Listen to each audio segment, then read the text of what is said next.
Hello बच्चों। पिछले video lecture में हमने रासायनिक समीकरण को संतुलित करना सीखा था। इस वीडियो लेक्चर में हम रासायनिक अभिक्रियाओं के प्रकारों के बारे में हम पढ़ते हैं। रासायनिक अभिक्रियाएं कई प्रकार की होती हैं, जैसे संयोजन अभिक्रिया, वियोजन अभिक्रिया, ऊष्माक्षेपी अभिक्रिया, ऊष्माशोषी अभिक्रिया, विस्थापन अभिक्रिया, द्विविस्थापन अभिक्रिया, उपचयन, अपचयन, बहुत सारे प्रकार की रासायनिक अभिक्रियाएं हमारी होती हैं। तो हम एक एक करके रासायनिक अभिक्रियाओं के प्रकारों के बारे में पढ़ते हैं। पहली जो अभिक्रिया हम अभी पढ़ने वाले हैं, रासायनिक अभिक्रिया का प्रकार, उसी कहते हैं हम संयोजन अभिक्रिया। कौन सी अभिक्रिया कहते हैं हम? संयोजन अभिक्रिया।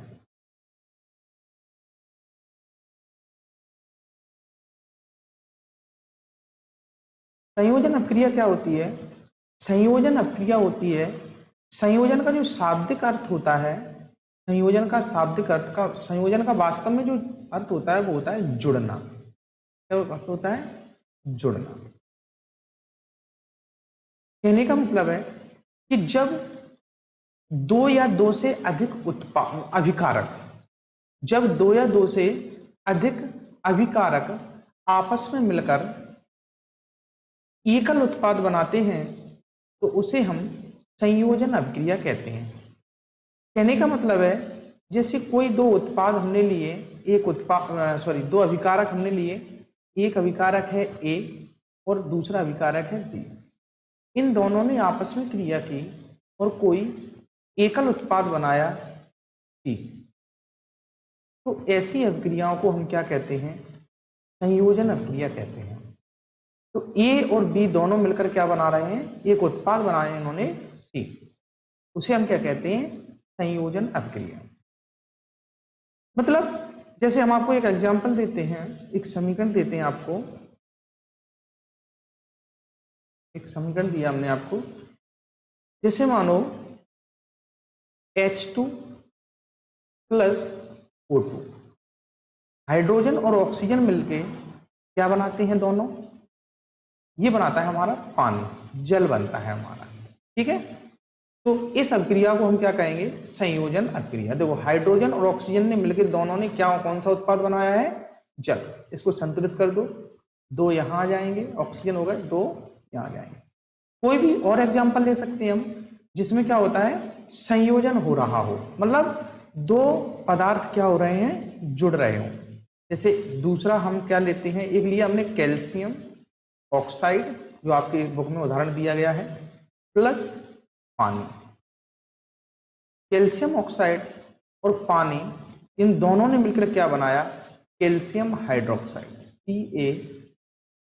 CaOH का फुल ट्वाइस। इनकी हम अवस्थाएं भी लिख सकते हैं। जैसे एक हाइड्रोजन क्या है? गैस फॉर्म में है। O2 भी क्या है? गैस फॉर्म में है। और यहाँ पर ये जल बनता है, ये क्या है? लिक्विड है। तो L से हमने इसको दर्शा दिया है। यहाँ भी दे सकते हैं। तो कैल्शियम ऑक्साइड होता है, वो होता है सॉलिड यानी ठोस। ये जल क्या होता है? लिक्विड यानी L।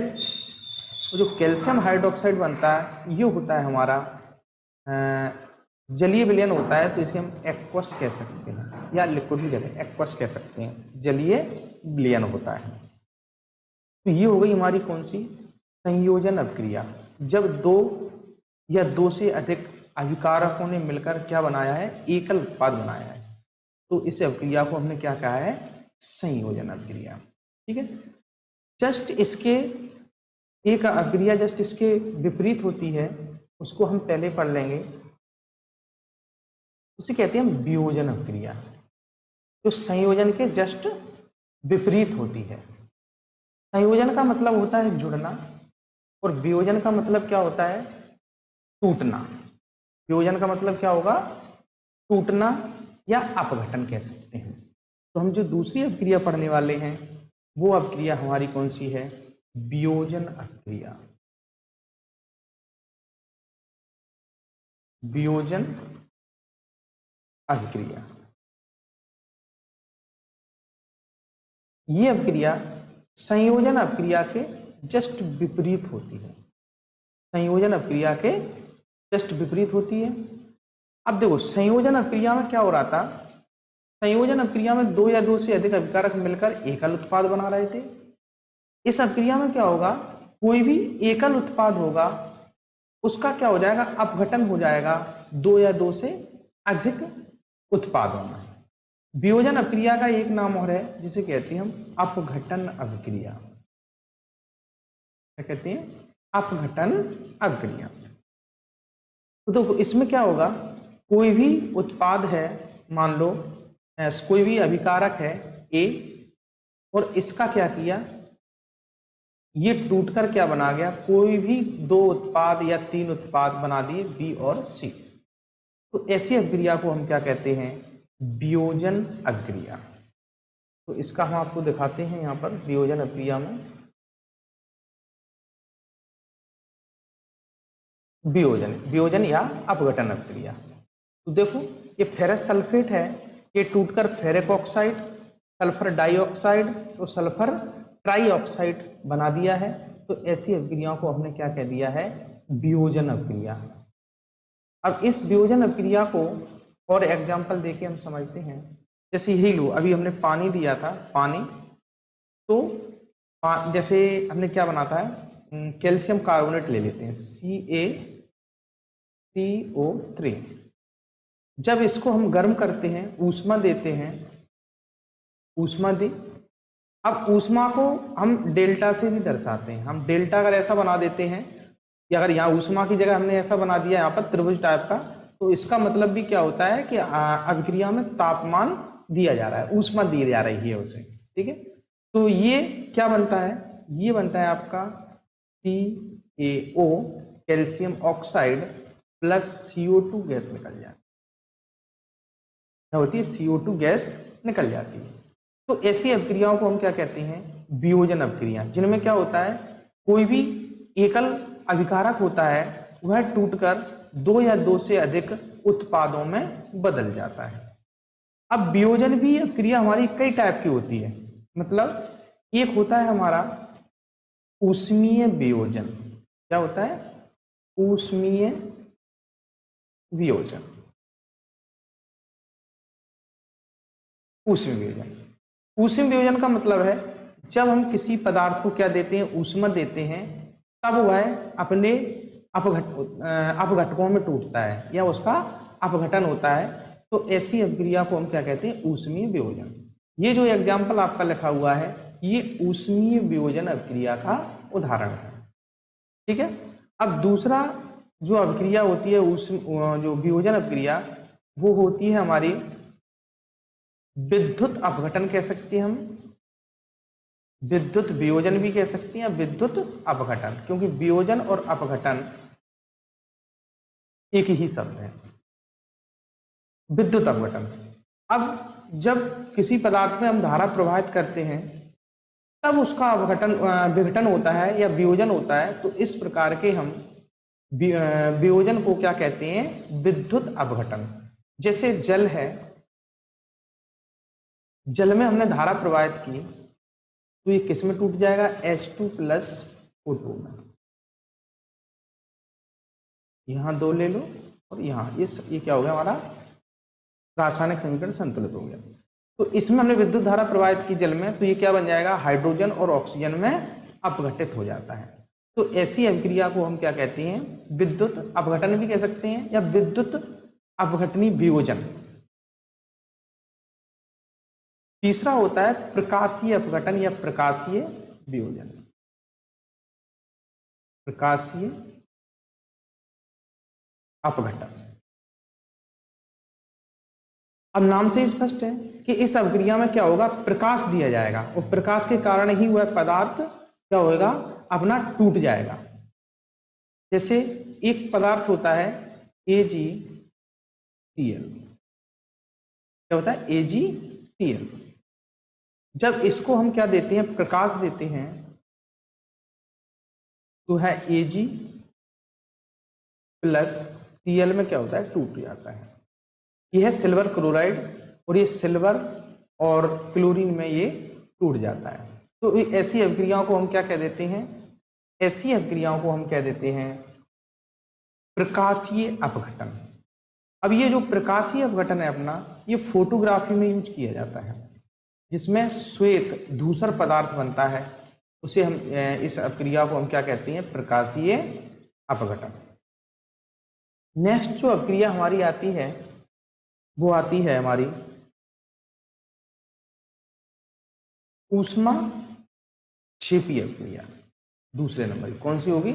ऊष्मा क्षेपी अपक्रिया।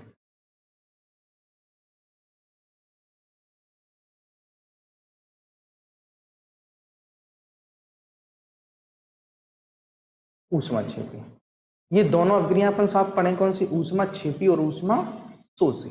एक और लिख लेते हैं यहां पर हम, ऊष्मा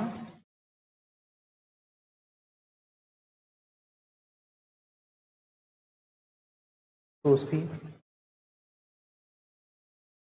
अपक्रिया। देखो, ऊष्मा क्षेपी का मतलब क्या है और शोषी का मतलब क्या है? सिर्फ शब्दों को पकड़ना है। क्षेपी का मतलब होता है बाहर निकलना, शोषी का मतलब होता है अंदर। ऊष्मा क्षेपी ऐसी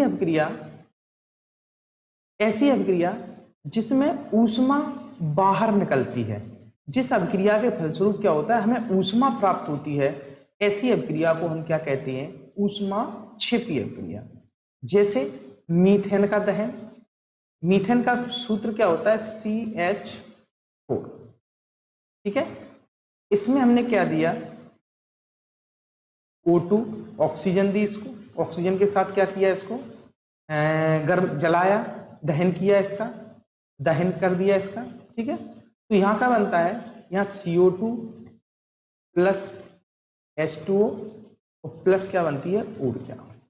तो इस अभिक्रिया के फलस्वरूप क्या हुई? हमें ऊर्जा प्राप्त हुई है। तो ऐसी अभिक्रियाओं को हम क्या कहते हैं? ऊष्मा क्षेपी अभिक्रिया। एक अभिक्रिया और होती है श्वसन।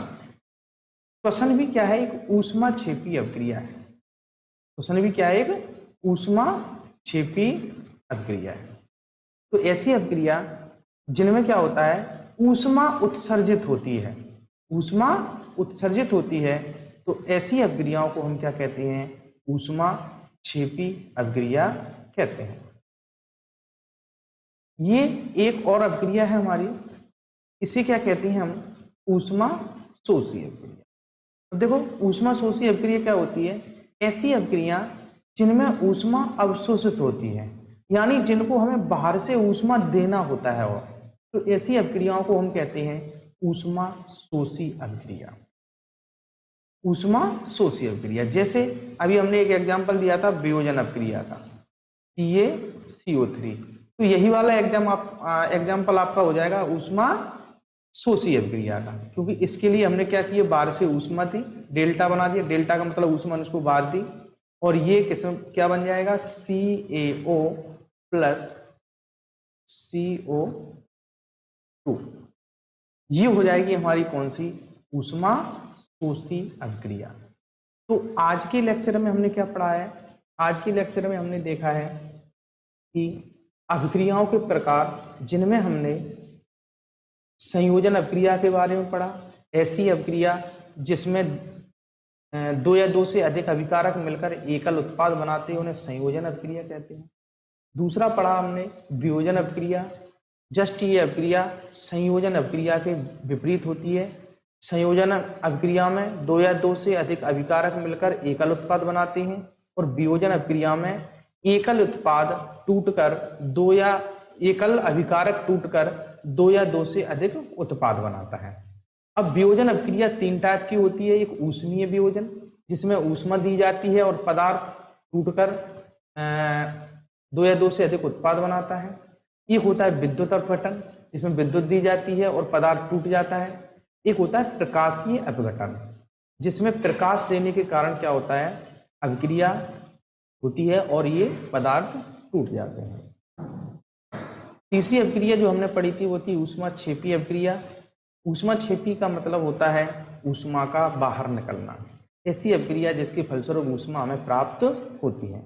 जैसे हमने मीथेन का दहन किया तो हमें CO2 और H2O मीथेन मतलब गैस अपनी मान लो, मीथेन गैस होती है, उसको हमने जलाया जिसके फलस्वरूप में ऊष्मा प्राप्त हुई, या ऊष्मा या ऊर्जा प्राप्त हुई और CO2 H2O बना। श्वसन भी क्या होती है, इसमें ग्लूकोज का दहन होता है ऑक्सीजन की उपस्थिति में, जिसके फलस्वरूप क्या होता है, CO2 बनती है, H2O बनता है प्लस ऊर्जा मिलती है। यह श्वसन की अभिक्रिया होती है जो हमारे शरीर की प्रत्येक कोशिका के अंदर होती है। तीसरी अभिक्रिया है ऊष्मा, चौथी अभिक्रिया है ऊष्मा शोषी अभिक्रिया।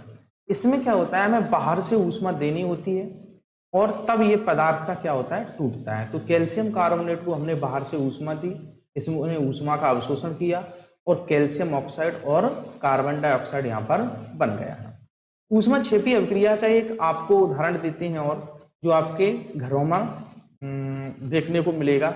जब दिवाली के टाइम पे हम क्या करते हैं, पेंट वो कलई करते हैं, घर में कलई लाते हैं, उसे हम कहाँ पर किसी बर्तन में डालते हैं, उसमें पानी डाला हमने तो वो क्या होता है, वो बर्तन गर्म हो जाता है, यानी उसमें से ऊष्मा बाहर निकली है। तो ऐसी अभिक्रियाओं को हम क्या कहते हैं, ऊष्मा क्षेपी अभिक्रिया कहते हैं।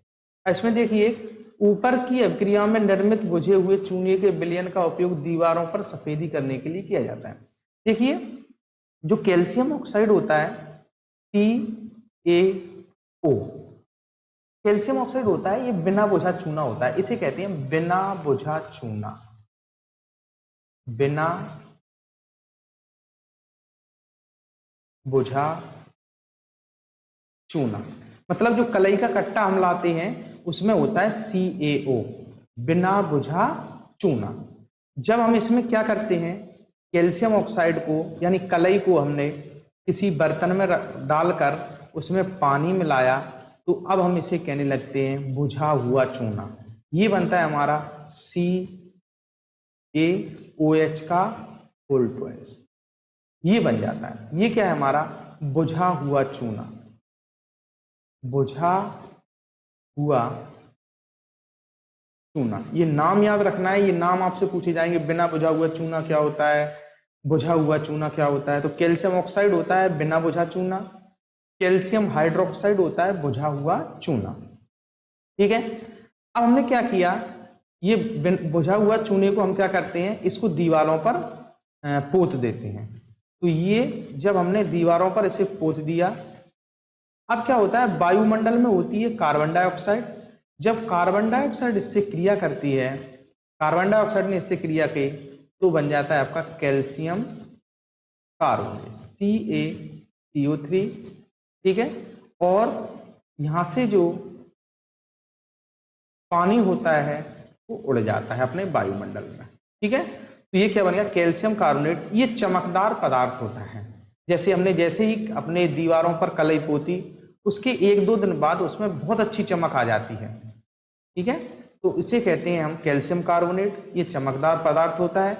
ये संगमरमर का भी सूत्र होता है, किसका, संगमरमर, मार्बल होती है उसका भी सूत्र होता है कैल्शियम कार्बोनेट, मतलब CaCO3।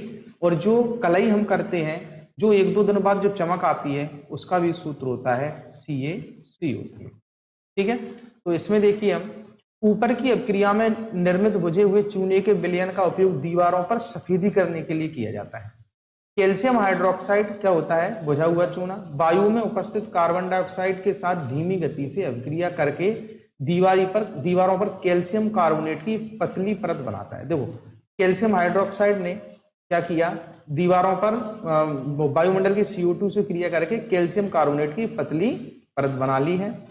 सफेदी करने के 2-3 दिन बाद कैल्शियम कार्बोनेट का निर्माण होता है, कितने 2-3 दिन बाद, और इससे दीवारों पर चमक आ जाती है। रोचक बात यह है कि संगमरमर का भी रासायनिक सूत्र भी कैल्शियम CaCO3 होता है, और ये इसकी हो गई है अभिक्रिया हो गई। तो इस चैप्टर को आप देख लेना, पढ़ लेना अच्छी तरह। यहाँ तक मैंने बुक का अध्ययन नहीं कराया है।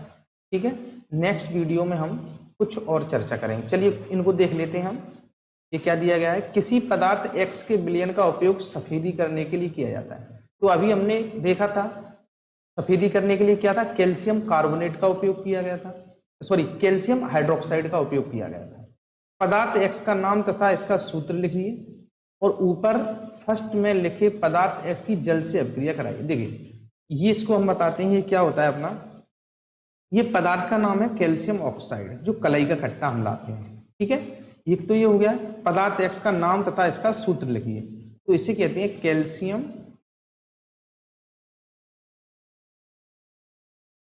ऑक्साइड। ऑक्साइड इसे ही हम क्या कहते हैं, बिना बुझा चूना। बिना बुझा चूना। और जब इसकी हम जल से क्रिया कराते हैं, तो अभी हमने आपको बताया था, जब इसकी जल से हमने क्रिया कराई तो क्या बनता है, कैल्शियम हाइड्रोक्साइड बनता है। कैल्शियम हाइड्रोक्साइड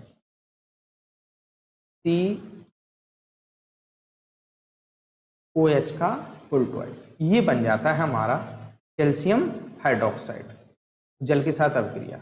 ठीक है, तो ये हो जाता है एक क्रियाकलाप। इसमें एक परखली गैस की मात्रा में क्यों है, चलो इसको छोड़ते हैं। और अगले ये विस्थापन अभिक्रिया तक हमने आपको पढ़ा दिया है। हमने पढ़ाया आपको संयोजन, वियोजन, ठीक है, और ऊष्माक्षेपी, ऊष्माशोषी। अब नेक्स्ट वीडियो में हम विस्थापन अभिक्रिया, द्विविस्थापन, उपचयन, अपचयन इतना देखेंगे। तो नमस्ते, धन्यवाद।